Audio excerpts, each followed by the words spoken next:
ఆదుకుంటుంది మా ప్రభుత్వం. ప్రతిపక్షం పాత్ర కాదు, పాలకుడి పాత్ర పెద్దది ప్రజాస్వామ్యంలో. మహిళల్ని ఆదుకుంటుంది ఈ ప్రభుత్వం. ఇవాళ అందరి సమగ్రంగా సంపన్న వర్గాల అభివృద్ధి సంక్షేమం చేస్తుంది కాంగ్రెస్.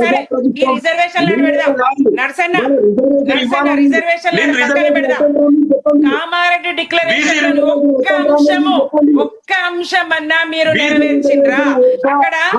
అక్కడ మీరు ఆ కామారెడ్డి డిక్లరేషన్ లో మేనిఫెస్టోలో పెట్టినటువంటి ఏ ఒక్క హామీనైనా నెరవేర్చిండ్రా?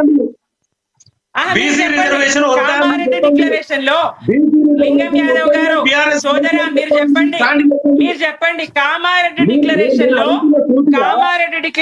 ఇచ్చినటువంటి హామీల్లో ఒక్క హామీనన్నా, ఒక్క హామీని సింగిల్ హామీ ఒక్క హామీనన్నా ఈ కాంగ్రెస్ నెరవేర్చిందా?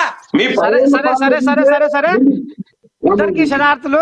మనకు లైవ్ కూడా మనకు గంట టైం అయింది. మీ అమూల్యమైన సమయాన్ని కేటాయించి ఇలా నేను